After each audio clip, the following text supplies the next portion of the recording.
Campfire Classics is a classic literature podcast.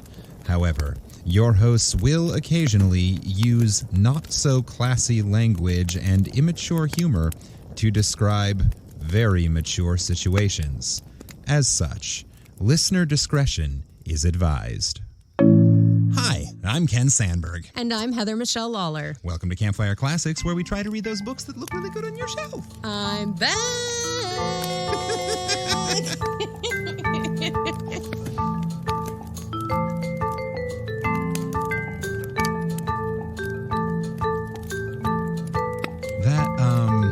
I'm trying to decide if that felt very Jim Carrey or a little bit like The Shining. I did not plan on it sounding like anyone, but as I was saying it, I sounded like one of the Quaids, the one in Independence Day. Oh yeah, the creepy Quaid. When he's driving right up into No, you were totally Randy Quaid. I was so Randy Quaid at that moment. It was like, hey boys, I'm back. That's what in the middle of the long-held word, I went, wow, this is very Independence Day. That is the moment I was thinking of. You are correct. I don't know why I was.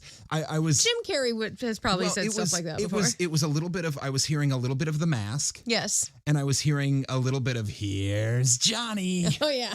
Which is very seasonal because we are in spooky season. Because it's the spooky season. Yeah. Happy Halloween to those of our audience who celebrate the High Holy Days. Yes. I mean, if you don't, I doubt you'd be listening to us. You know, the High Holy Days of paganism and witches and spookies and yays and so the fun things. That'd be Halloween, St. Patrick's Day.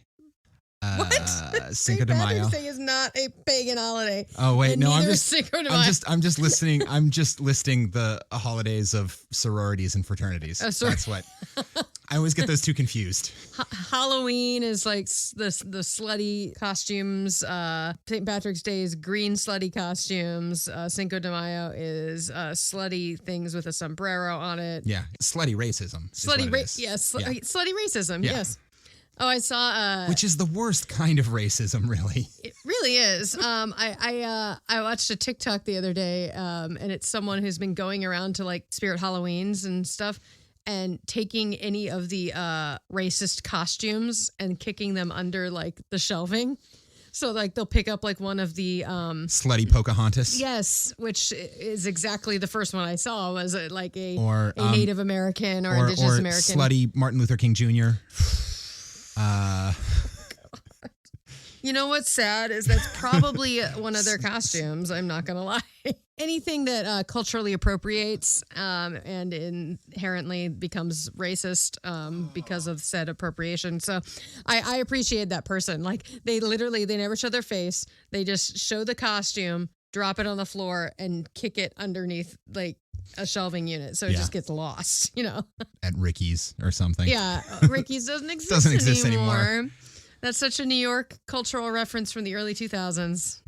Yeah. Well, to our one listener who gets that joke, you're welcome. You're welcome. Ricky's, I think there's one still down on like West 4th or something. Yeah. What was Colbert's line when he was interviewing Anderson Cooper? If you can reach just one person, that's really bad for ratings. That's really bad for ratings.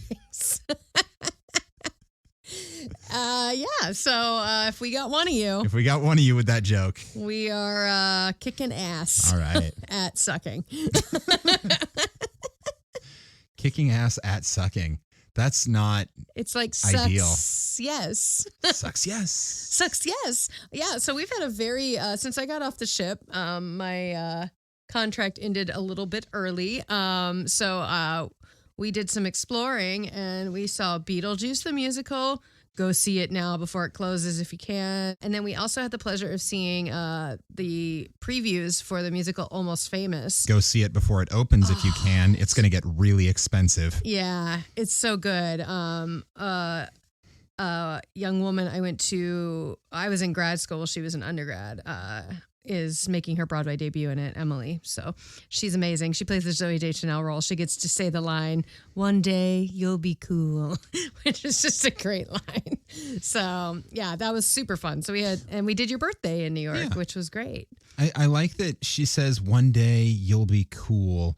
And then whether it's the movie or the musical, you then spend the next 2 hours proving that that is untrue. That he will never be cool. You will never be cool. And being cool is overrated. And that's okay. That's kind of the point. Cool people kind of suck.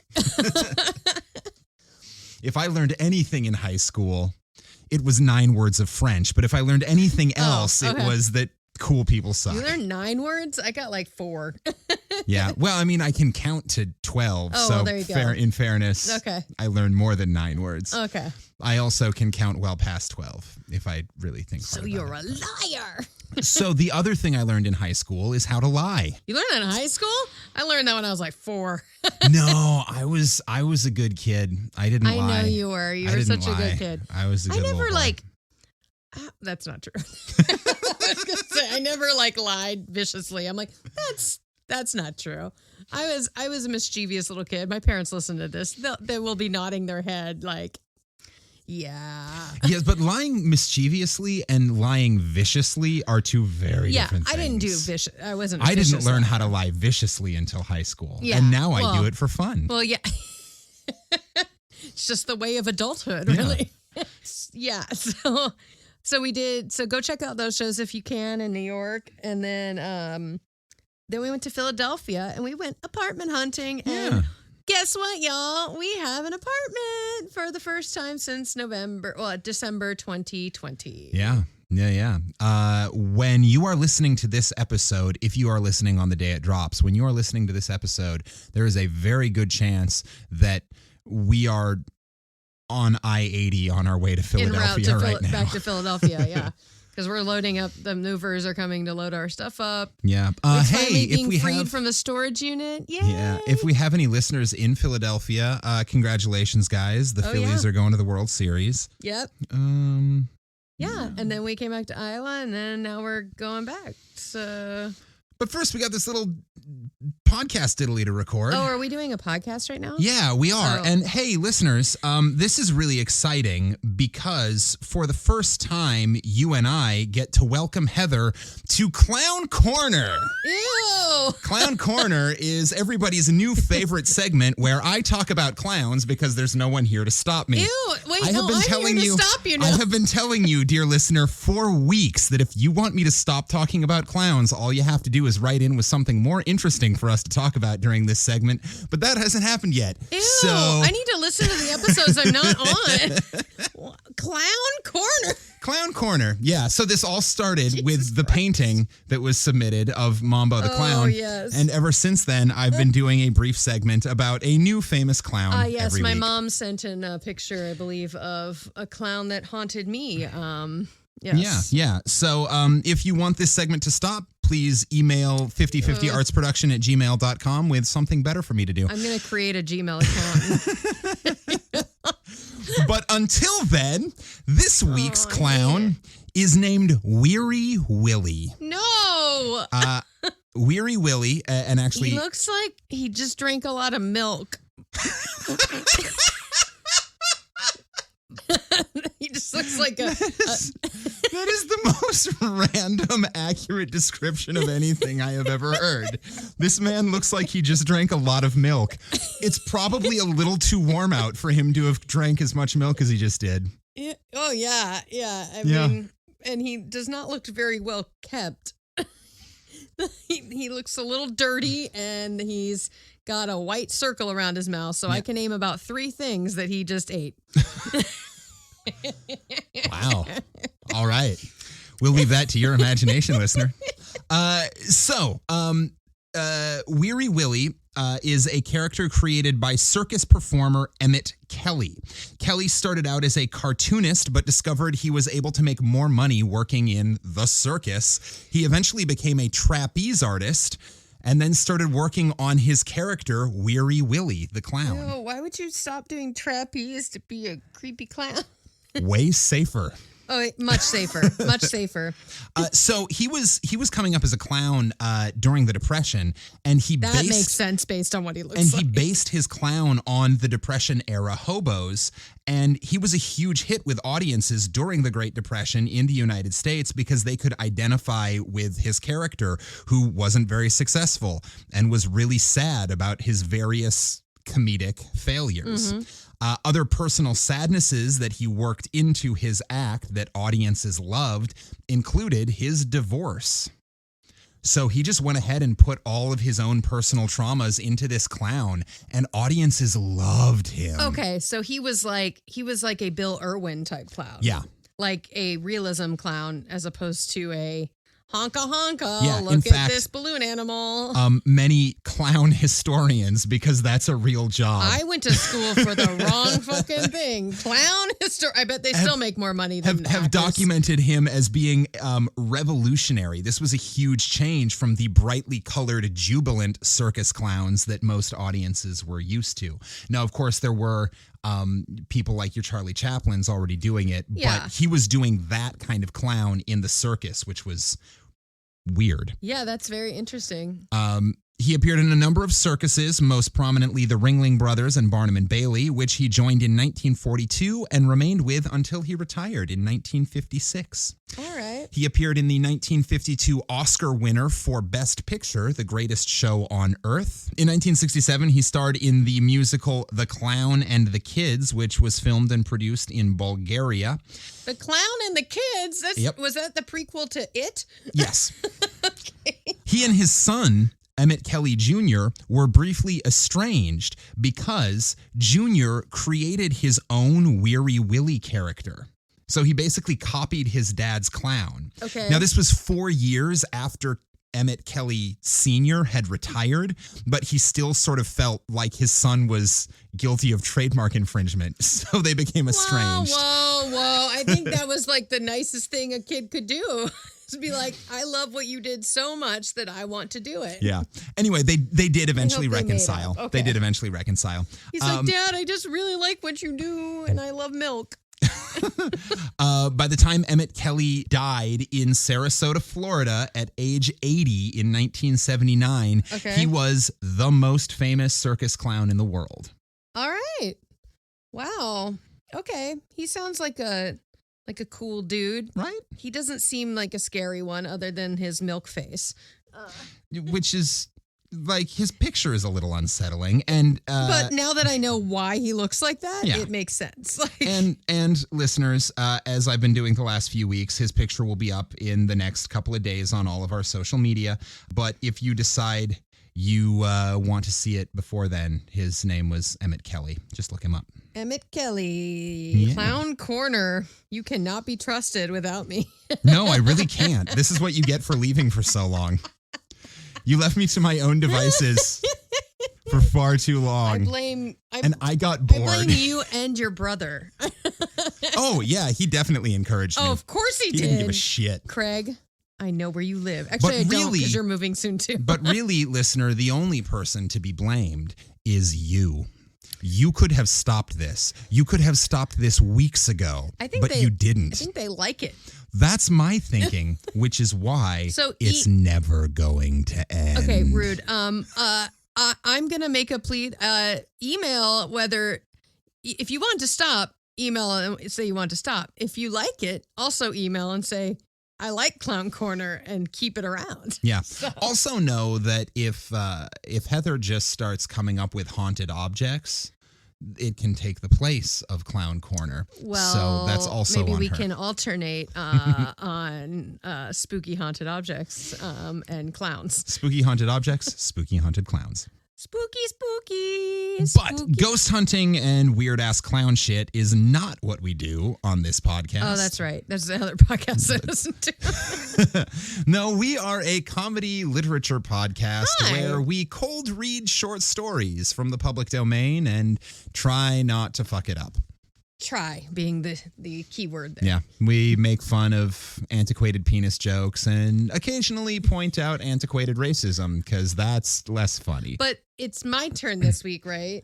to read? Yes. So this week I have selected a story for Heather to read for us. Oh my God, I'm so nervous. It's been so long. But before we jump into that story, I'm going to read just a few fun facts to give us a little sense of who our author was. All right. So, Oh, he died. Well, they died. Most of them have. Yeah. That's kind of why we do this. why we're able to do the public it. domain. Anyway, yeah. Tom Godwin was born in Maryland in 1915. His childhood was rough. As most of our authors' childhoods were. When he was 5 years old, he was playing with a gun in the house and accidentally shot and killed his little sister. Oh my God. Yeah. A few years later, his mother died, and he was raised by his father, with whom he did not get along. Maybe because he shot his sister. It very well could be. Good Lord. Oh my gosh. This is why don't have guns in your house. And if you do, keep them locked up and have the safety on. Thank you. He withdrew from school after third grade because apparently you were allowed to just do that in the 1920s. Oh, yeah. But as a teen and adult, he taught himself all kinds of things to help him with his writing. Okay. Godwin also had kyphosis. Kyphosis is a spinal condition that results in a pronounced curvature that makes it look like you're hunched back. Yeah. Okay, so it's like the opposite of scoliosis. It makes you like sideways. It's like front to back. It's front to back scoliosis instead of side to side. Yeah. He spent a few months in the Army, but he was discharged because his spinal condition was not great. So he's a young hunchback writer. Yeah. Cool. Okay. In the early 1960s, Godwin was living in northwestern Arizona with his father, writing science fiction stories and making his own dry washers to sell. A dry washer is basically a desert version of the tools used to pan for gold in the river. Okay. Right? So gold prospectors could go prospecting without needing access to water in the desert. Oh, they could sift sand. Yeah. Oh, okay. So a sifter. Yeah, but specifically designed for gold. Yeah, panning for gold and other precious metals. In the summer of 1961, he was out trying to sell one of his dry washers when he met a woman named Lariola and her 12-year-old daughter, Diane. He soon married Lariola and adopted Diane. Aw. Lariola. Yeah, it sounds like that's areola. Yeah, I know. It looks like it too. It's spelled like areola with an L at the front. Oh no. Her parents did that thing where they're like, we heard this phrase once. I think it'd be a really pretty name. We're going to name the baby that. And then they actually find out what it means many years later. And they're like, oopsie. Yeah. Anyway, he went on to base two of the main characters of his second novel, The Space Barbarians. The Space Barbarians. After his wife and adopted daughter. Aww. He briefly worked for the Forest Service of Washington State. Wow, he got around. Oh, yeah, he was all over the place. He's now been across the whole country. Yep. Okay. His wife died of a heart attack in the early 70s. Obviously, this hit him really hard. He'd had an on-again, off-again problematic relationship with alcohol for his entire life, and his wife's death sent him into a spiral there. After living with his stepdaughter and her family in Texas for a while, he moved to Nevada. Okay. It was in Las Vegas where he died in 1980. Okay. He was nearly 40 years old when he published his first short story. And he only lived until he was 65. But in that time, he published 3 novels and around 30 short stories and is credited with making some significant changes to the sci-fi genre thanks to his sometimes controversially dark endings to stories. Oh. Most notably to his 1954 short story, The Cold Equations, which I have decided not to research in case we decide to read that one later. Okay, sounds good. Today, we know it doesn't end well. Well, yeah. It's got a twist dark ending. Okay. But today you will be reading Cry from a Far Planet, first published in Amazing in September 1958. Dear listener, extensive research has been unable to uncover an active copyright to this story, as is true for many of these pulp science fiction stories. So, if this is your story, figure your shit out. Let's start this fire. Oh, yay.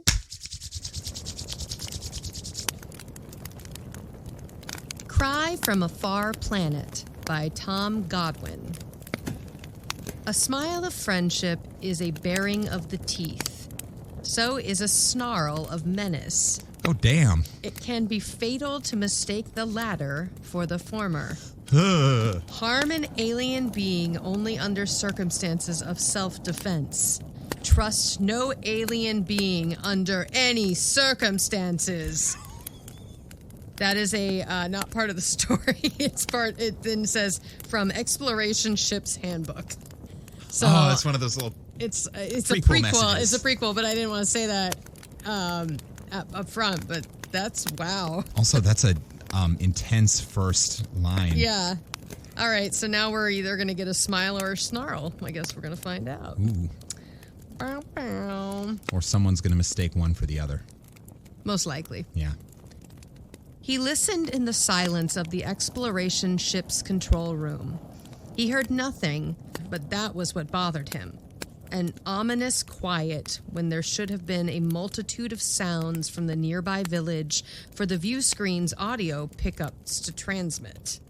And it was more than 6 hours past the time when the native Throon should have come to sit with him outside the ship as they resumed the laborious attempt to learn each other's languages. Okay, so they are on the alien planet right now. And we're dealing with it's quiet.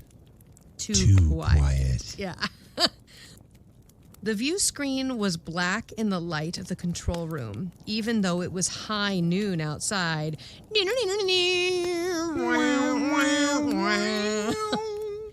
The dull red sun was always invisible through the world's thick atmosphere, and to human eyes, full day was no more than a red-tinged darkness. Ooh. He switched on the ship's outside floodlights, and the view screen came to bright white life, showing the empty glades reaching away between groves of purple alien trees. He noticed absently that the trees seemed to have changed a little in color since his arrival. Oh, good to know this alien planet still has seasons. Yeah, it's just fall. It's fall. The village was hidden from view by the outer trees, but there should have been some activity in the broad area visible to him. There was none, not even along the distant segment of what should have been a busy road. The natives were up to something, and he knew, from hard experience on other alien worlds, that it would be nothing good. It would be another misunderstanding of some kind, and he didn't know enough of their incomprehensible language to ask them what it was. Yeah, it's their fault that you don't understand what's going on. How dare you colonize their planet and then, not speak their language. Rude. All right, then we have a dash and then a big line. And then we have, suddenly, as it always came, he felt someone or something standing close behind him and peering over his shoulder. Do they always come suddenly? Maybe these aliens are known for that. Cool. So long as they give you just a little warning. Apparently not. I mean, I guess... Well, that's rude. Yeah, it was just like, surprise! He dropped his hand to the blaster. He dropped his hand to the blaster he had taken to wearing at all times and whirled. Nothing was behind him. There never was. The control room was empty with no hiding place for anything, and the door was closed, locked by the remote control button beside him. There was nothing. So he just came on by something, and there's... Yeah. Ew! Yeah, ghost. there was... Oh my god, It's ghost semen. That just reminded me, we were watching Ghost Adventurers the other night, just as a joke. And I swear to God, what does my favorite podcast call him? Zach Bagel Bites? Zach Bagel Bites was getting a full on ghost BJ because they had this I don't know what tool they were using, but this thing crawled up in front of the guy. They don't have to use a tool. They have Zach Bagel Bites.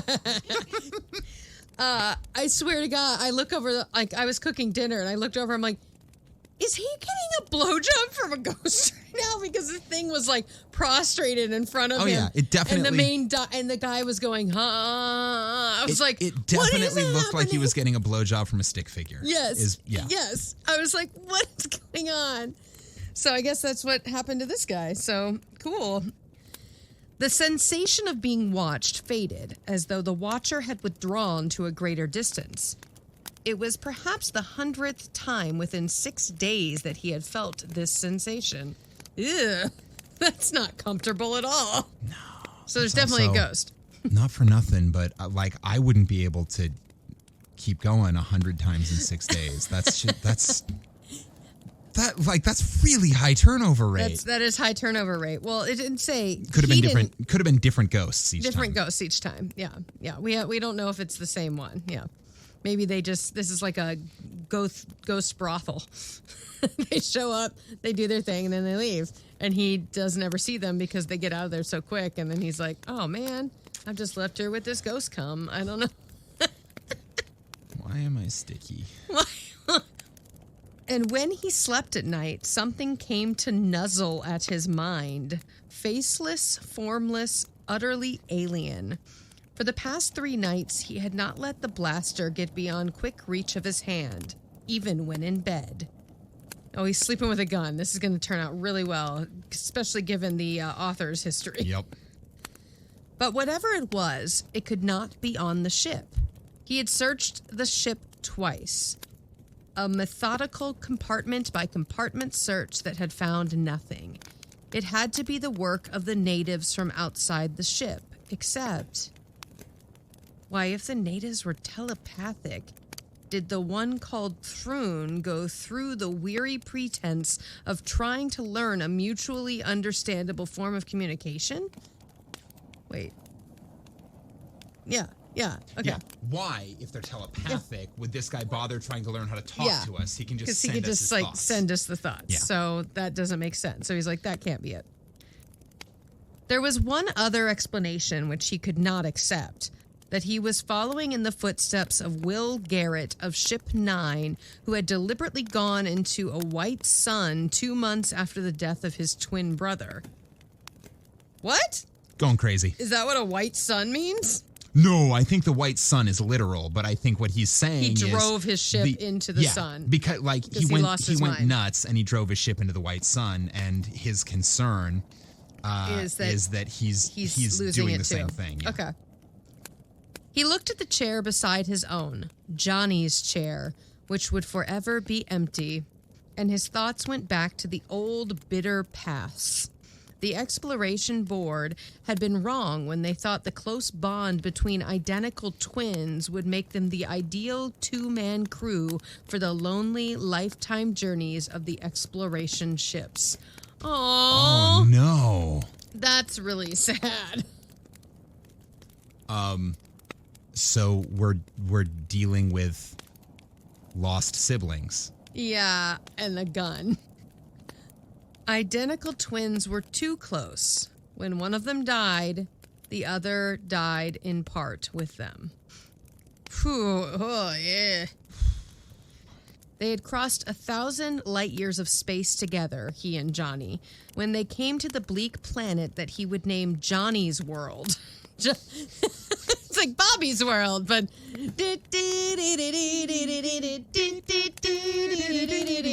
Johnny's World. Oh, but Johnny's dead. Sounds like, yeah. He should never have let Johnny go alone up the slope to the honeycombed mountain. Isn't that a song? The good old candy mountain. Isn't it like a... In the big rock candy mountain. Yeah. Honeycomb mountain. But Johnny had wanted to take the routine record photographs of the black, tiger-like beasts, which they had called cave cats, and the things had seemed harmless and shy, despite their ferocious appearance. He's wanted to go. Kitty. He's wanted to go play with the meow-meows. Wanted to go to the kitty cafe. He's like, I just want to go play with the kitty cats. I'll be back. I'm taking them a sack of food that I think they might like, Johnny had said. I want to try and get some good close-up shots of them. Oh, he's just a nature photographer. Johnny's just a nature lover. 10 minutes later, he heard the distant snarl of Johnny's blaster. He ran up the mountainside, knowing already that he was too late. He found 2 of the cave cats lying there. Johnny had killed them. Then he found Johnny at the foot of a high cliff. He was dead, his neck broken by the fall. Scattered all around him from the torn sack was the food he had wanted to give the cats. Oh, he got fucking grizzlied. What was the grizzly man? Yeah, or crocodile huntered. Yeah, well, yes. Yeah. The other Irwin. The other Irwin. What? Steve Irwin. Steve Irwin, yes. As opposed to Bill Irwin, the clown we talked about earlier.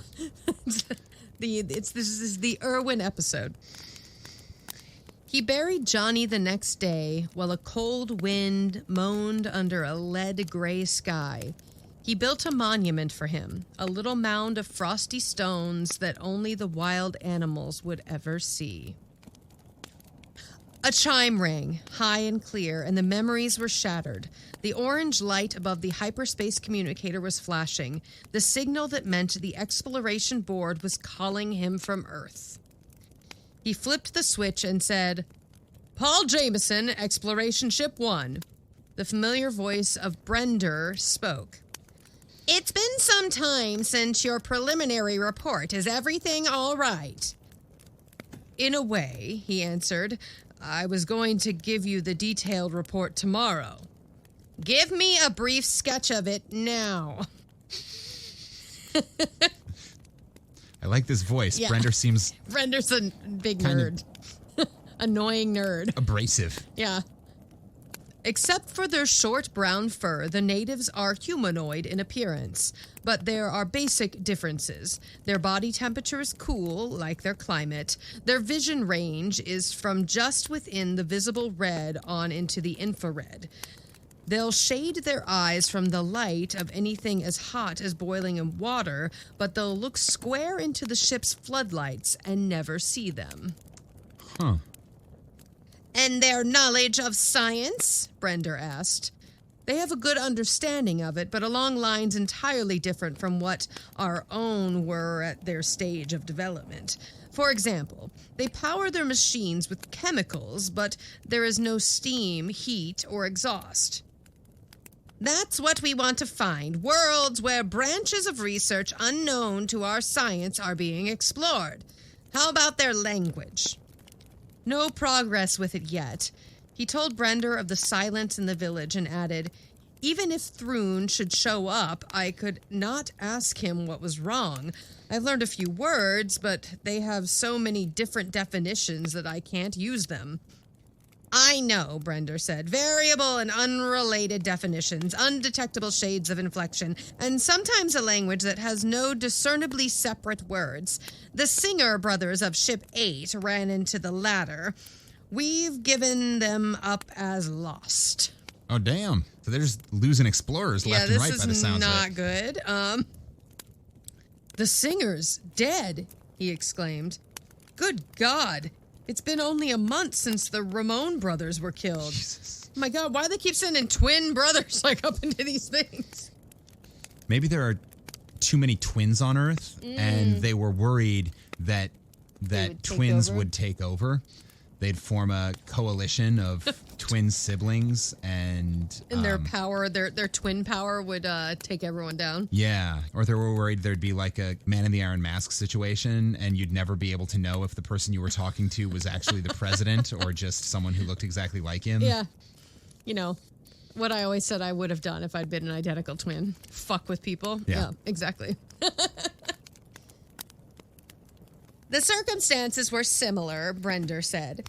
"They always are. There is no way the exploration men can tell the natives that they mean them no harm, and the suspicion of the natives grows into a dangerous hostility, probably because they know the history of mankind, and when white people show up on your planet, they're probably not happy about it. It's a bad sign. They're like, yeah, we've read your history books down there from Earth. Thanks."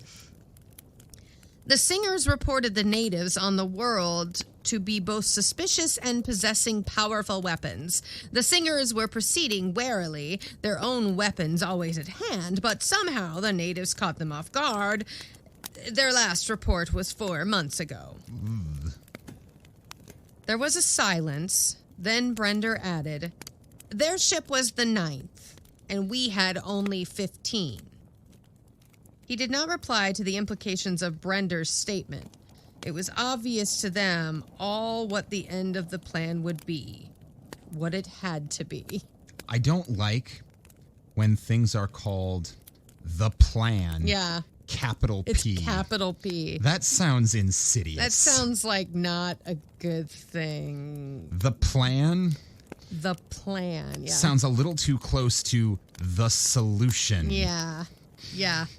I'm just not a fan. Yeah. Eek. All right. Final or otherwise, it doesn't have a good ring to it. No. It had been only 3 years since the 15 heavily armed Why are they heavily armed if they don't mean any harm to these people? You never know what you're going to run into. Well, yes, but I'm saying, like, no, maybe it's don't like, show up with your weapons at hand. You know, it's like how I have a bazooka and an AK-47 for self-defense. I'm not going to go hurt anyone with it. I just, need to make sure that everyone knows that I'm protected. I think you might be making a social commentary and right that there. my penis is enormous. So you drive a big fucking Hummer, too? No, I bought a tank. Oh, that's right. Yeah. Used tank, surplus. Sweet. Yeah. Gotta love a surplus store. Yeah.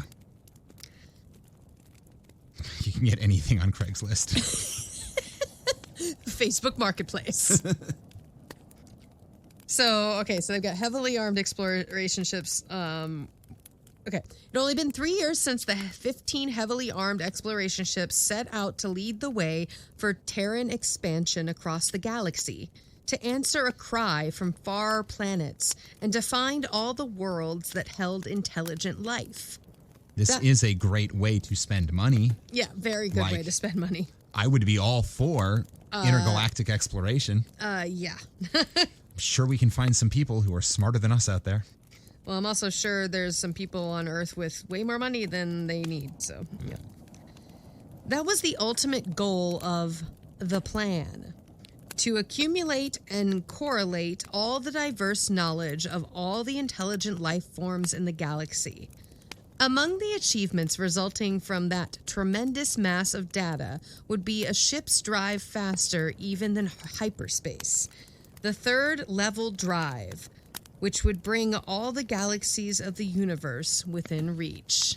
All right, so now it's like a jump, like a they just jump speed, or they just want to drive faster because they need to remind people how big their penises are. Yeah, big guns, big cars. Yep, that's how we roll. America. Nice. I'm sorry, Terra. Hey, you know what? That right there would be a huge step forward. If we could get together as a planet to be proud of our penis size instead of as a nation to be proud of our penis size, that would be a huge step. A huge step, you know. You're right. And now 9 ships were gone out of 15 and 19 men out of 30. Well, that's why you should have sent women up there. I'm just saying. Yeah. Stop being sexist fuckers and, you know, hire people. Sisters. I would have sent couples up because then people could be banging in and they're probably happier and then they won't, or less likely to go crazy, you know. Anyway. The communication barrier, Brender said. The damned communication barrier had been the cause behind the loss of every ship, and there is nothing we can do about it. We're stymied? Stymied? What the fuck's that mean? To stymie. To prevent or hinder the progress of. That makes sense. We're stymied by it. The conversation was terminated shortly after, and he moved about the room restlessly, wishing it was time to lift ship again. With Johnny not there, the dark world was like a smothering tomb. He would like to leave it behind and drive again into the star clouds of the galaxy, drive on and on into them. A ghostly echo touched his mind, restless, poignantly yearning. He swung to face the locked door, knowing there would be nothing behind it. The first real fear came to him as he did so. The thing was lonely. The thing that watched him was as lonely as he was. It's his brother. It's his brother's ghost. Yeah, I was like, it's his brother. He's like, yeah. What else could any of it be but the product of a mind in the first stage of insanity? Or it could be a fucking ghost. Yeah. We're going to go with your brother's ghost, or you're crazy. Or you're losing it because you're sitting alone on in this ship watching people, like watching these aliens like live their life. The natives came 10 minutes later. The view screen showed their chemically powered vehicle emerge from the trees and roll swiftly across the glade.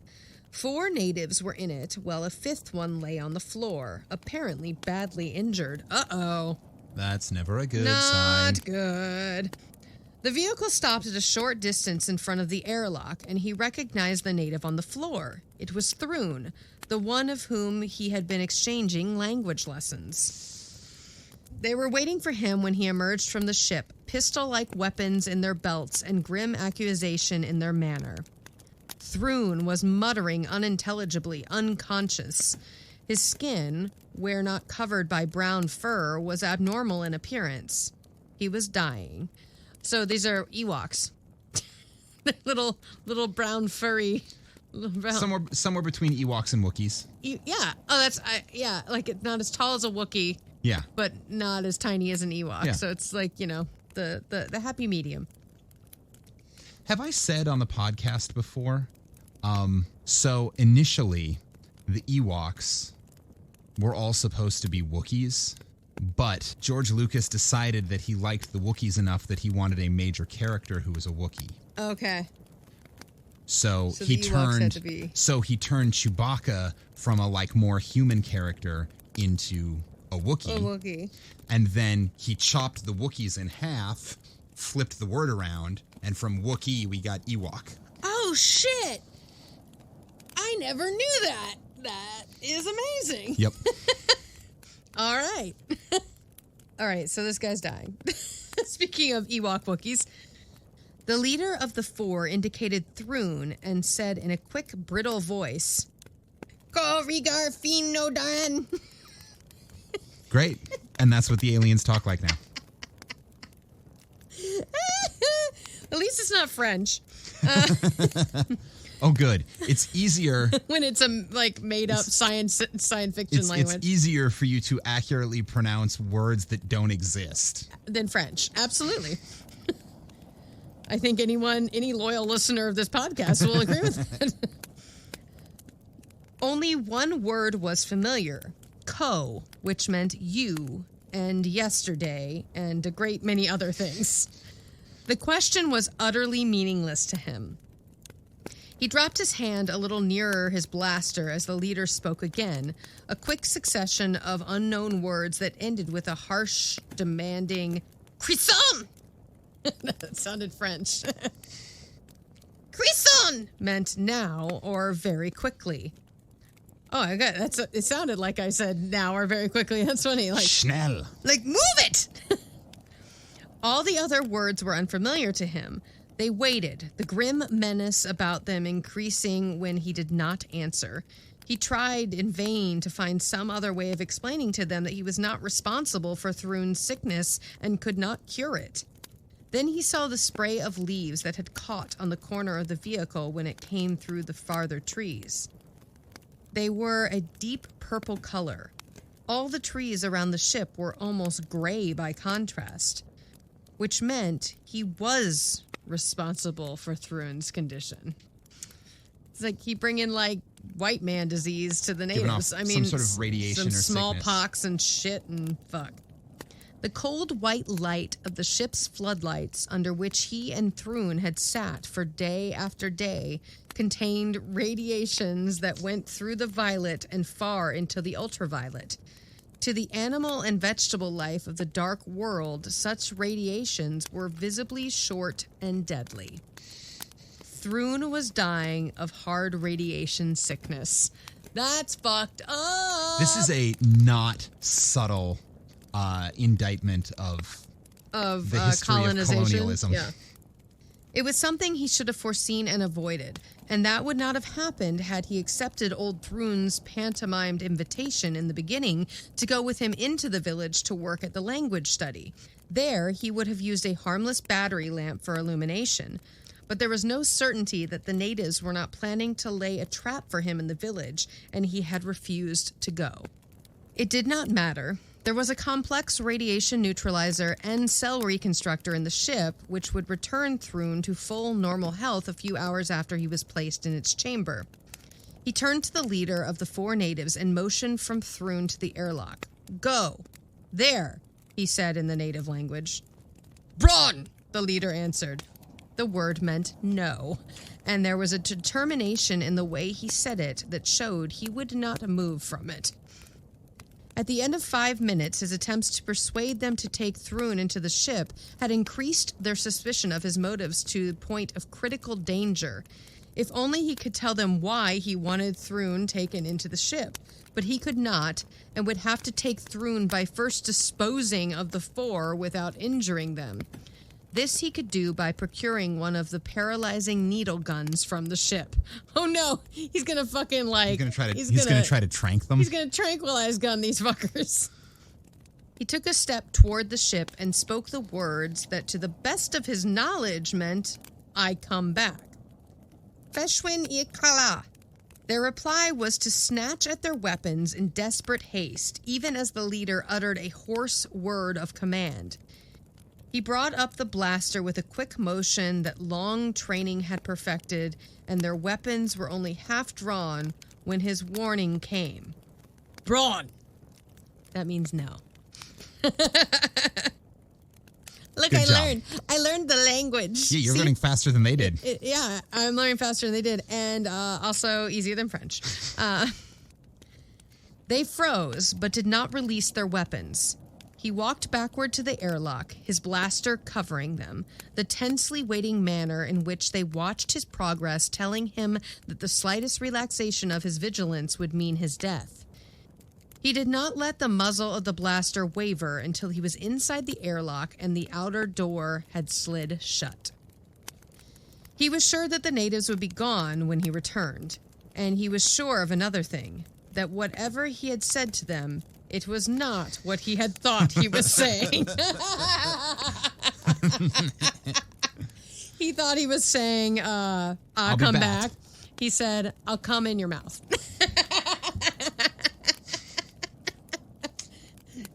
Your mother.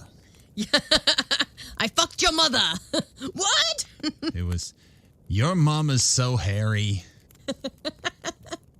Your mom is so hairy that... Although I suppose they're mostly hairy, so it'd be, your mom is so bald. Your mom is so bald, I don't know how to finish that joke. Your mom is so bald that she looks like a human. Alien humor. All right, so he did not... Dumb joke. He did not say what he thought he was saying, is what he assumes. He saw that the glade was empty when he opened the airlock again.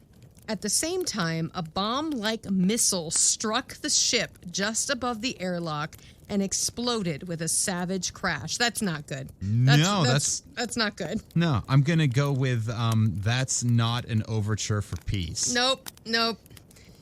He jabbed the close button and the door clicked shut barely in advance of 3 more missiles which hammered at its impervious armor.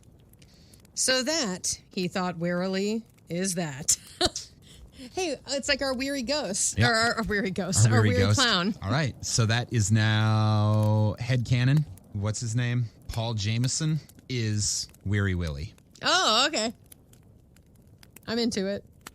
So he thought that was that. He laid the useless needle gun aside. He's like, this tranquilizer idea did not work out. Nope. The stage was past when he could hope to use it. He could save Thrune only by killing some of the others, or he could lift the ship and leave Thrune to die. Either action would make the natives hate and fear Terrans, a hatred and fear that would be there to greet all future Terran ships. That was not the way a race gave birth to peaceful galactic empire. Was not the purpose behind the plan. But always, wherever the exploration men went, they encountered the deadly barrier, the intangible, unassailable communication barrier. With the weapons an exploration man carried in his ship, he had the power to destroy a world, but not the power to ask the simple questions that would prevent fatal misunderstandings. That's what I said. I'm like, why are they showing up with these fucking, like, armored, like, warships, but they have not trained these people in, like, linguistics? Well, it's why you hire language experts. Like my friend who worked for the Army, he was like a linguist for the Army. I think he spoke like 18 languages fluently, and so basically he could learn any other language so quickly. It's a major part of the premise of the movie Stargate. Oh, really? Yeah. James Spader's character is an Egyptologist and linguist. Okay. And that's why he's sent. And so they bring him on to not only help figure out how to work the Stargate, but once they go across, he goes through because they figure he's the best chance they have of communicating with whoever they find on the other side. I mean, that makes sense. Well, that's like, don't show up with a warship, show up with a scientist and a linguist. Yeah. It's just like, dude, like, did they clearly the plan did not think this through. Nope. So they cannot communicate, and there are fatal misunderstandings. And before another 3 years had passed, the last exploration man would die. The last exploration ship would be lost. He felt the full force of hopelessness for the first time. When Johnny had been alive, it had been different. Johnny, who had laughed whenever the outlook was the darkest and said, "We'll find a way, Paul." The thought broke as suddenly, unexpectedly, he felt that Johnny was very near. Yet, here comes Ghost Brother! With the feeling came the soft enclosure of a dreamlike peace in which Johnny's death was vague and far away, only something that had happened in another dream. He knew, without wondering why, that Johnny was in the control room. A part of his mind tried to reject the thought of an illusion. He did not listen. He did not want to listen. He ran to the ship's elevator, stumbling like one not fully awake. Johnny was waiting for him in the control room. Alive.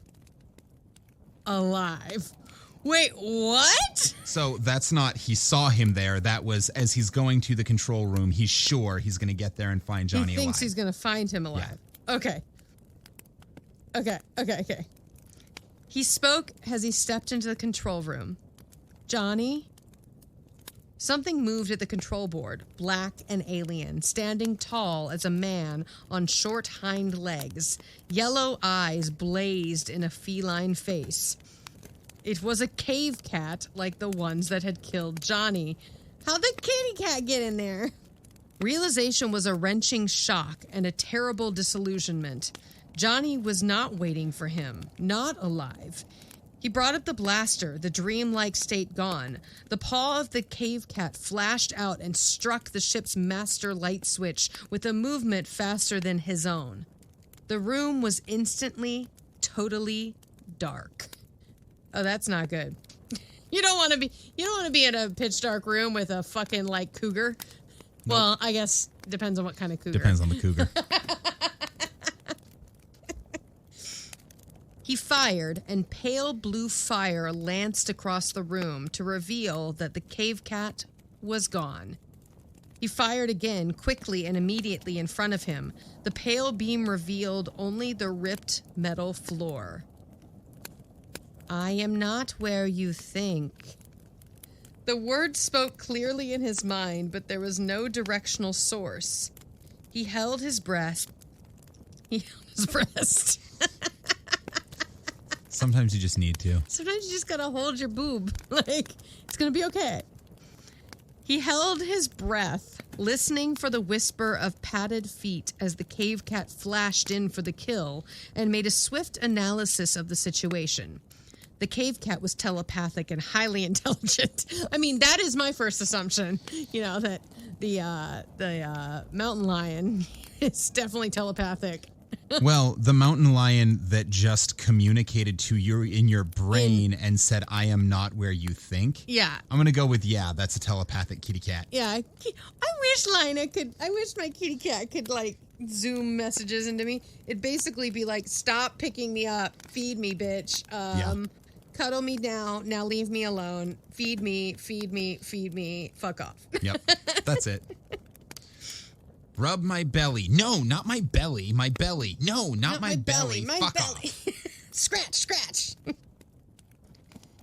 The cave cat was telepathic and highly intelligent and had been on the ship all the time.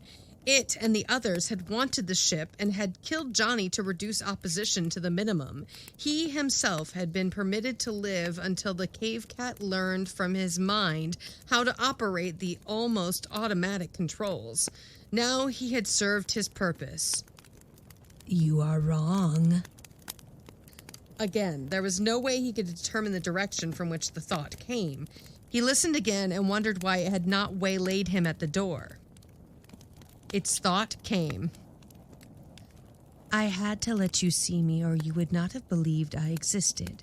It was only here that I could extinguish all lights and have time to speak before you killed me. I let you think your brother was here. There was a little pause. I am sorry. I should have used some other method of luring you here. Yeah.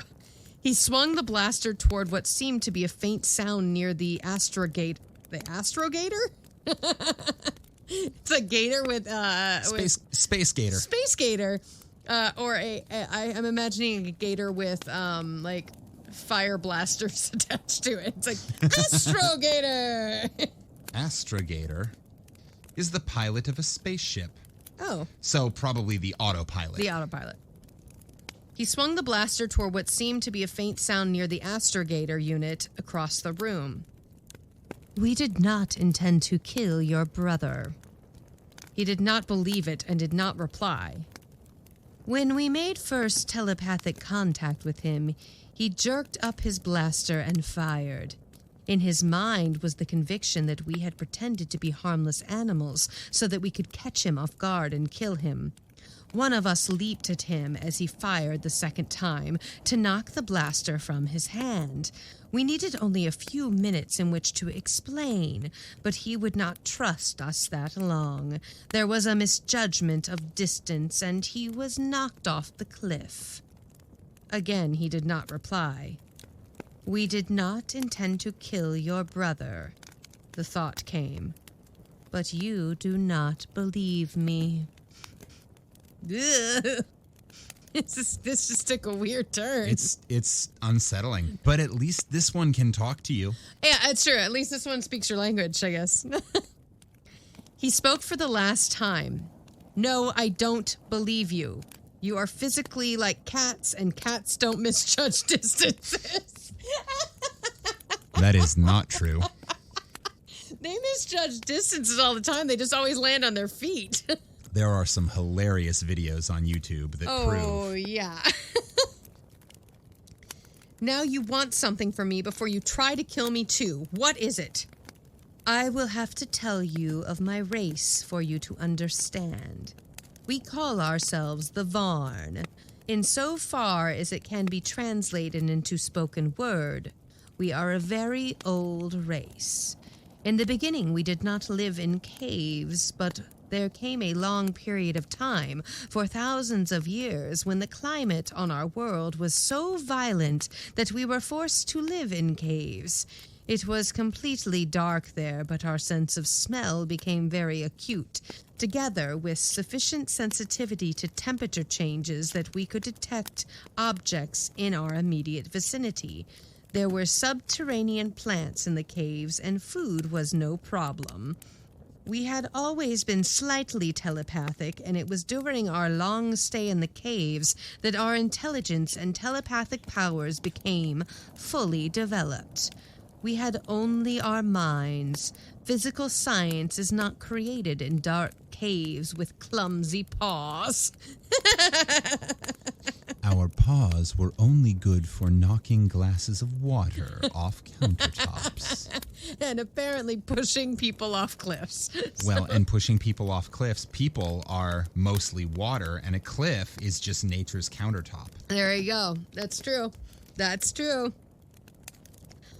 The time finally came when we could leave the caves, but it was of little help to us. There were no resources on our world but earth and stone and the thin grass of the plains. We wandered about the universe, and we knew the stars were distant suns because one of our own suns became a star each winter. We studied as best we could, but we could see the stars only as the little wild animals saw them. There was so much we wanted to learn, and by then we were past our zenith and already dying out. But our environment was a prison from which we could never escape. When your ship arrived, we thought we might soon be free. We wanted to ask you to take some of us with you and arrange for others of your race to stop by on our world. But you dismissed us as animals, useful only for making warm coats, because we lived in caves and had no science, no artifacts, nothing. You had the power to destroy us, and we did not know what your reaction would be when you learned we were intelligent and telepathic. A telepathic race must have a high code of ethics and never intrude unwanted. But would you have believed that? He did not answer. The death of your brother changed everything. You were going to leave so soon that there would be no time to learn more about you. I hid on the ship so I could study you and wait until I could prove to you that you needed me. Now I can. Thrun is dying, and I can give you the proper words of explanation that will cause the others to bring him into the ship. Because he can read the minds of the other aliens. So he knows their language. Him the words. Yeah. Your real purpose, what is it? He asked.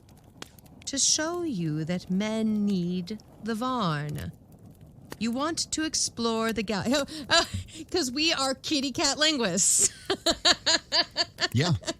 We can be your universal translator. We're like your TARDIS.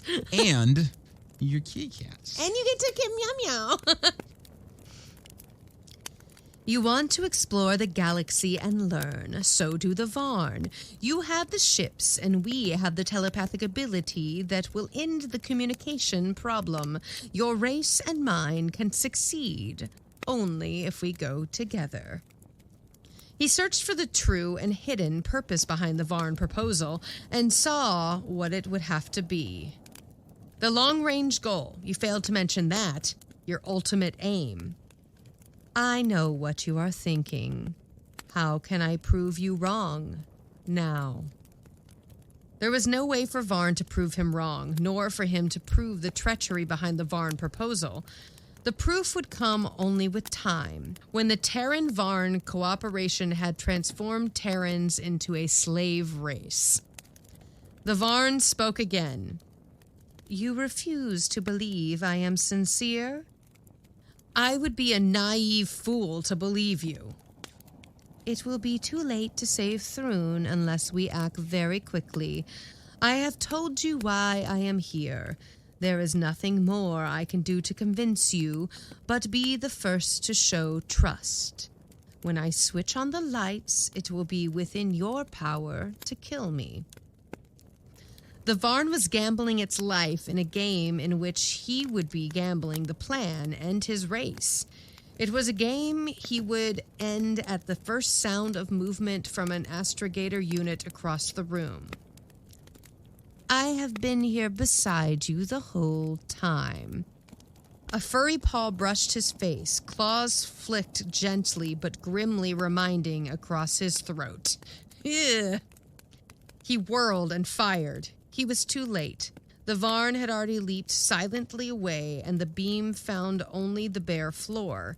Then the lights came on, glaringly bright after the darkness, and he saw the Varn. It was standing by the control board, its huge yellow eyes watching him. He brought the blaster into line with it, his finger on the firing stud. It waited, not moving or shrinking from what was coming. The translucent golden eyes looking at him and beyond him, as though they saw something not in the room.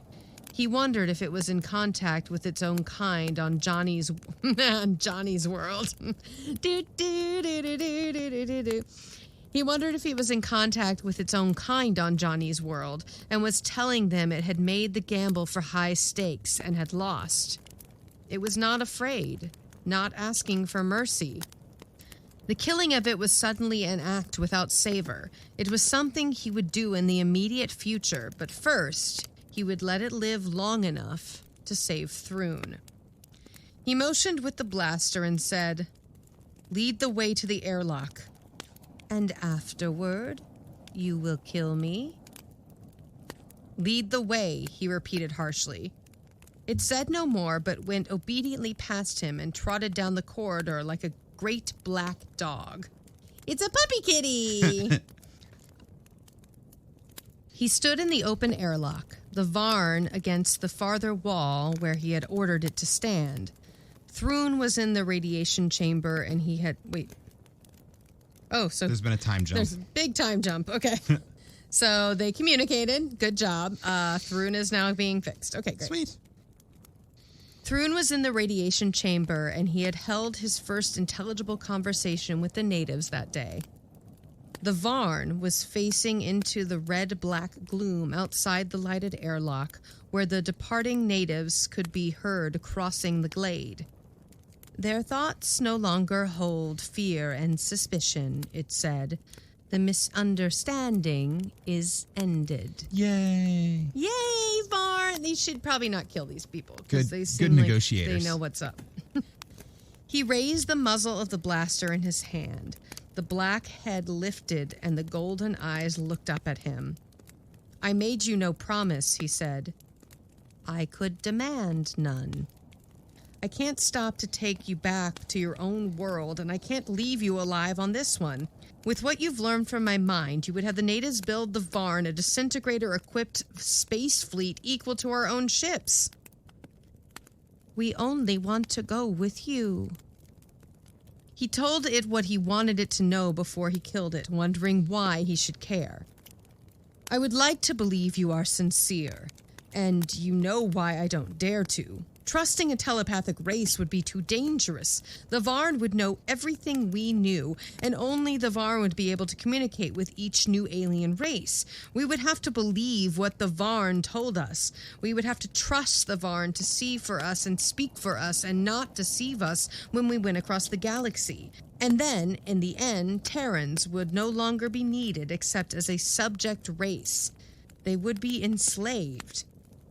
We would have laid the groundwork for an empire, the Varn Empire." There was a silence in which his words hung like something cold and invisible between them. Then the Varn asked very quietly, "Why is the plan failing?" "You already know," he said, "because of the barrier, the communication barrier that causes aliens to misunderstand the intentions of exploration men and fear them. There is no communication barrier between you and I, yet you fear me and are going to kill me." "I have to kill you. You represent a danger to my race." "Isn't that the same reason why aliens kill exploration men?" He did not answer, and its thought came quickly. How does an exploration man appear to the natives of alien worlds? How did he appear? He landed on their world in a ship that could smash it into oblivion. Thank you! Don't ride the warships! He stepped out of the ship carrying weapons that could level a city. He represented irresistible power for destruction, and he trusted no one and nothing. And in return, he hoped to find welcome and friendship and cooperation. "There," the Varn said, "is your true barrier. Your own distrust and suspicion. You yourselves create it on each new world. Now you are going to erect it between my race and yours by killing me and advising the exploration board to quarantine my world and never let another ship land there. Again, there was silence as he thought of what the Varn had said and of what it had said earlier. We are a very old race. There was wisdom in the Varn's analysis of the cause of the plan's failure, and with the Varn to vanquish the communication stalemate, the new approach could be tried. They could go a long way together, Men and Varn. A long, long way. Or they could create the Varn Empire, and how could he know which it would be? How could anyone know, except the telepathic Varn? The muzzle of the blaster had dropped, and he brought it back down. He forced the dangerous indecision aside, knowing he would have to kill the Varn at once or he might weaken again, and said harshly to it, "The risk is too great. I want to believe you. But all your talk of trust and good intentions is only talk, and my race would be the only one that had to trust." He touched the firing stud as the last thought of the Varn came. "Let me speak once more." He waited, the firing stud cold and metallic under his finger. "You are wrong. We have already set the example of faith in you by asking to go with you. I told you we did not intend to hurt your brother, and I told you we saw the stars only as little wild animals saw them. The years in the dark caves. You do not understand." The eyes of the Varn looked into his and beyond him, beautiful, expressionless, like polished gold. "The Varn are blind." The end.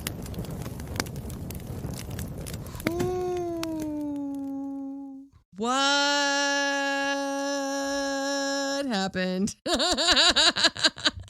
Did he kill him? We don't know. I think he did. We don't know. Yeah, we don't know. We don't know. It ends with the gun drawn and the Varn making his final plea. Yeah. And we didn't mean to kill your brother. We misjudged the distance. We literally couldn't see the edge of the cliff. The cliff, yeah.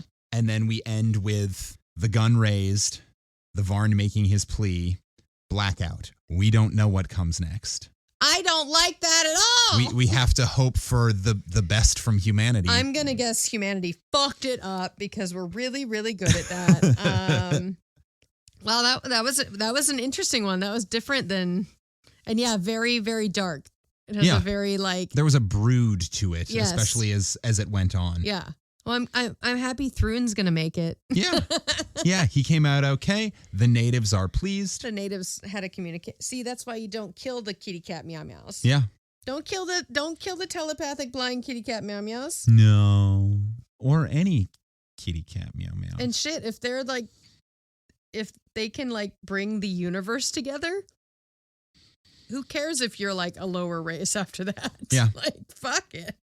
Well, did you really think you were going to go out and... Well, yes, because Earthlings suck. Going to say, did you Go really out think and you were going to go out and think you were the ultimate race of all of the universe? Supreme beings, yeah. Fuck off. Yeah. That's such an arrogant, human, concept of... Of course we're the smartest people in the universe. Well, it's a very... It is a consistent quality shown throughout human history that explorers assume that what they are bringing to the table is more valuable. Yeah. Or at least on a higher level intellectually. Well, more deserving of power. There was also some language in there that was very... Because as we've talked about, sci-fi is always actually a political statement. Yeah. This one was not veiled. Not veiled, but it was veiled in the fact they made them cats. But they were looked upon as lower because they don't have stuff. Because the way they had advanced was different. Yeah. And it's it didn't place value on military strength. Yeah. It's like when explorers come upon primitive tribes and they're like, we can fix you. And they're like, no, we're good. Thanks though.